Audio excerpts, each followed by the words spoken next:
Good morning. Hand today is going to be 8-4 offsuit. We are full ring 10 NL. We have a poster.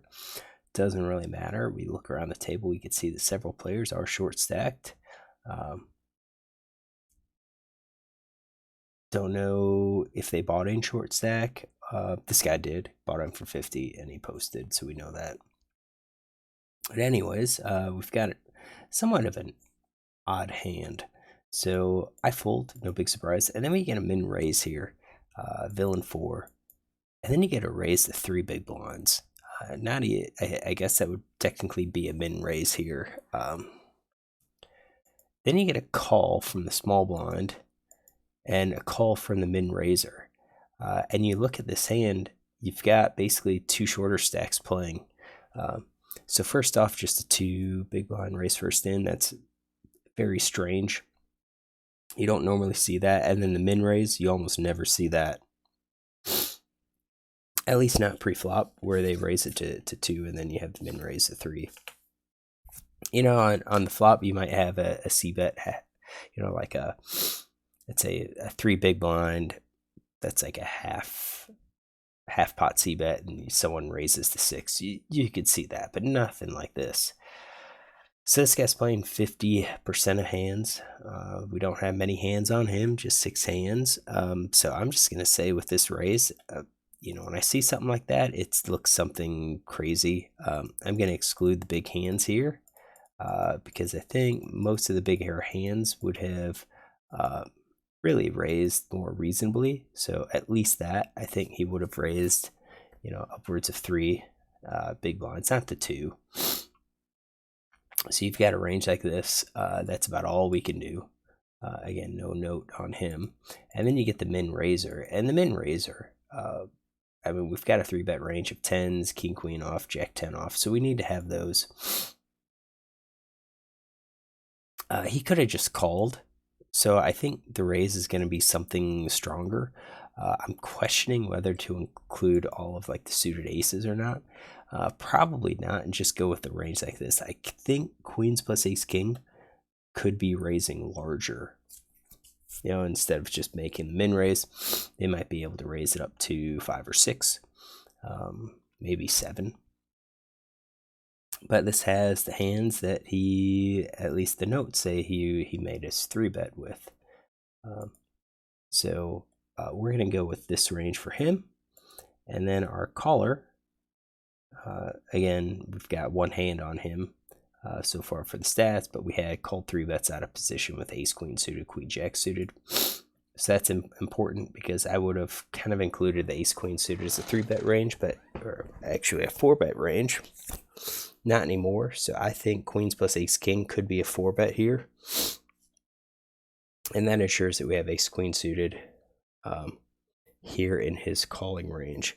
Again, we kind of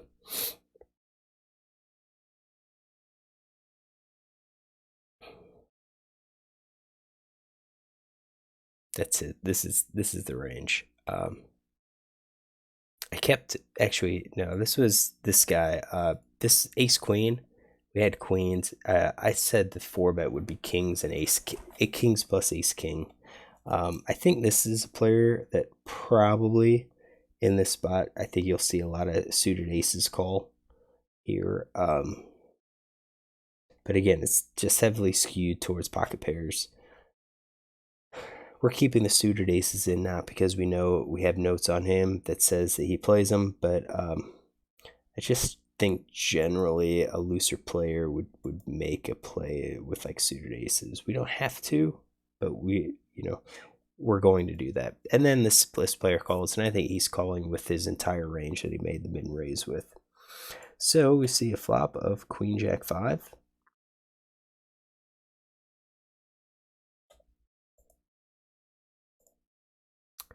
First 2 guys check, so since he gave up the lead to 3-bet, now you have a bet of 16.9, which is more than pot.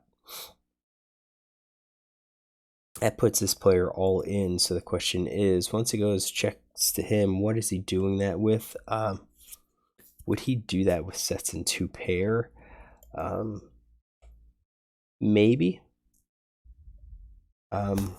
I mean, you bet half pot, you're not really leaving a whole lot behind at all. So, I mean, I think the bet's fine in terms of the sizing. I think this is something that you would, if you're going to be playing it all in, I think that is something that you would do. And I think probably top pair plus is what he's doing it. I'd have a hard time thinking it's going to be like an open ender.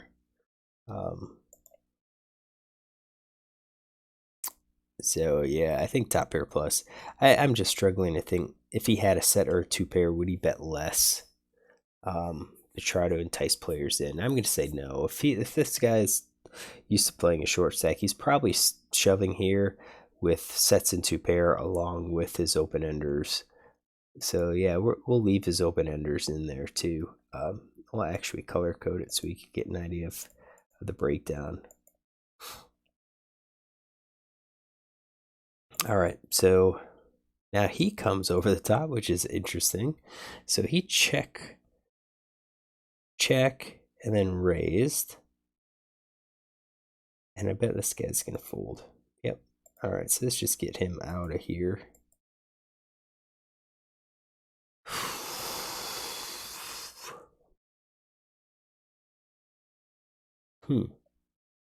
I think this is a set or two pair. I really do.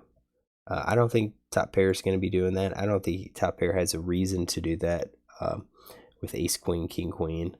I think top pair isn't super strong. So I think that's going to be his range, set in two pair. So we square up.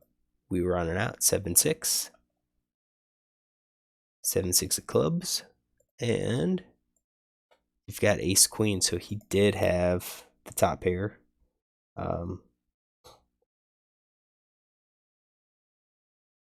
So if we go back to here, I guess would he do it with king, queen? Yeah, I guess so, possibly.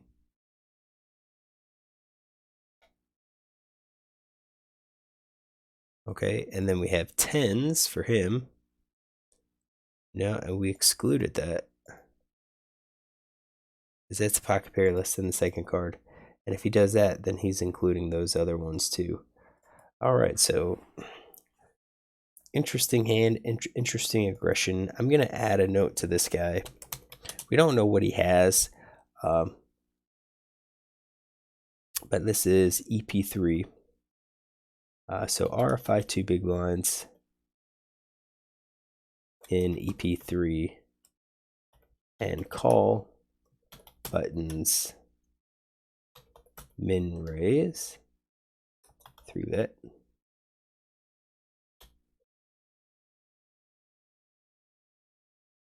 So it's 3-way mid, check, fold.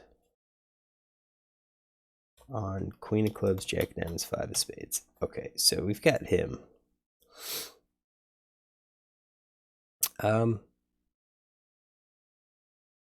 So let's talk about the hands. I don't really like his min raise pre-flop. I think he should be raising a little bit more. I don't think ace queen of diamonds will fold. So I don't think ace queen diamonds is going to fold to the raise. So, you know, the raise first ins 2 big blinds, 3-bet would be up to like 7 or 8. I don't think ace queen of diamonds folds. And let's go back to that hand. He raises to 8. That leaves 11, so 12 big blinds left. He gets called. And probably only gets called in one spot. This guy might call. Let's just say there's just one call. Then you're dealing with maybe so 16, 17, 18, 19, 20, 20 big blinds, and you've got 12 left. And then it's an easy, you just shove. And I think you're going to get called by a wider range at this point because I think it's natural. I think here with the bet sizing that's over pot, I think you're really narrowing it down to, I would have said sets and 2 pairs. But I guess you could also include top pair, knowing the range of hands that he could do that with. Ace Queen has an opportunity to 4-bet too.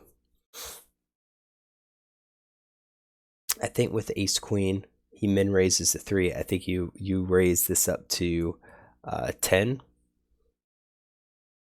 or 12. Actually, you're out of position, so probably go to 12. That's going to force him in. That's going to probably force this guy out. And you would probably be happy to go all in pre-flop with this player when you have Ace Queen and diamonds. You're really not going to be too scared of a whole lot. You kind of imagine that he's going to have some decent range here, some hands. I kind of exclude queens plus ace king because you assume that he would do it. He would raise larger. So it's kind of that's the assumption. We don't know yet, but that's the assumption. So I think we're gonna have to take some notes here of these players. So he 3-bet, 3B min raise, 3-bet min raise. So yeah.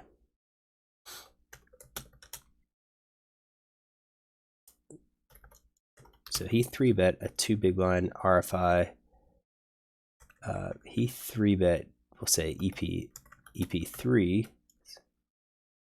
EP3's 2 big RFI with min raise in on button with 10 of clubs, 10 of spades. He's in position. All in 150%.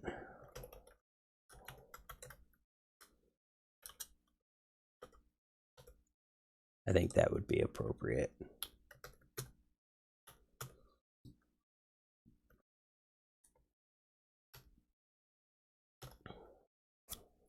All right. And the 150% is just approximate. So he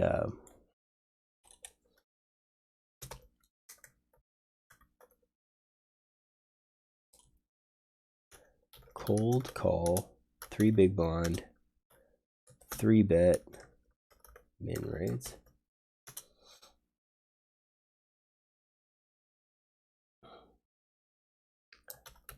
Buttons, 3 big blind, 3-bet. And small blind with ace queen of diamonds.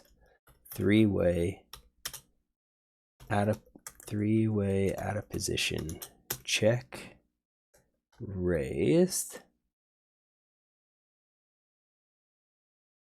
I guess that'd be almost 5x, 4x.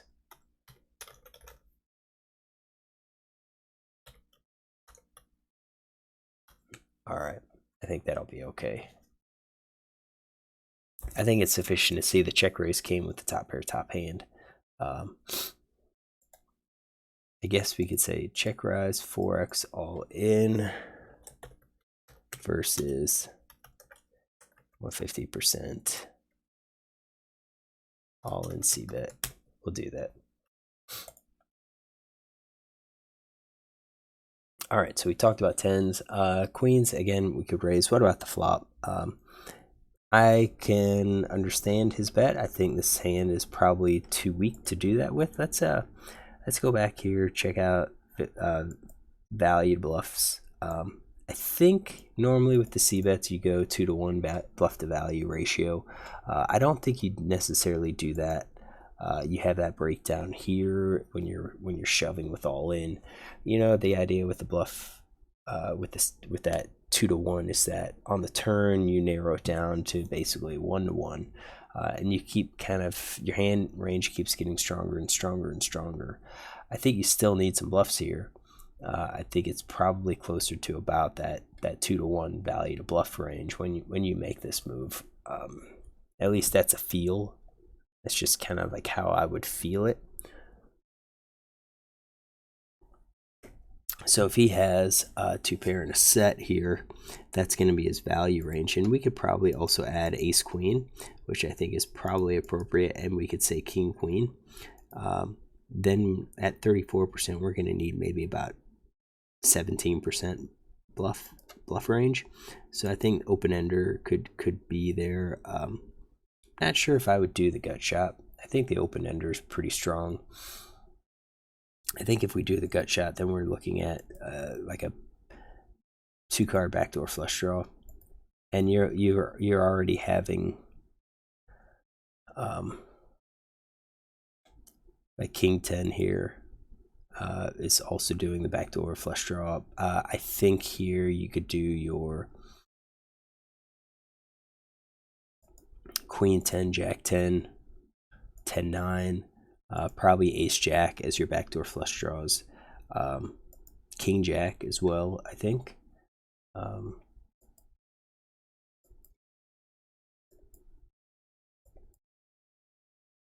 Yeah, I think ace queen, king queen are value, queen jack are value. So I would think that's something like your range. I don't think you would shove it with like your 10s or 9s or 8s. I think when you do this, you're just opening yourself up to having way too many bluffs, and you'll start getting called by hands like your top pair hands, maybe even your second pair hands at that point. Maybe like ace jack, king jack starts calling. But with like these bluffs, you don't mind if he folds. You're actually probably hoping that they fold. So I think this guy probably made a mistake on the range of hands that he's shoving. It's not. I still think it's appropriate. The appropriate bet sizing, given the pot size. Like you just shove. That's your plan. Get it all in. So yeah, I mean, I agree with that point. I just don't know if he's. My gut tells me he's doing it with way too many hands. What about this ace queen? I understand his raise here. He wants to go heads up. He's afraid if he calls, then this guy could call behind with maybe an open ender or gut shot or something like that, or something weaker. But you have ace queen already locked up. You have a backdoor diamond draw. Since you have ace queen, it's going to be harder for villain 4 to have any sort of queen, let alone ace queen. I understand, you're raising just to try to ensure that we get heads up. So all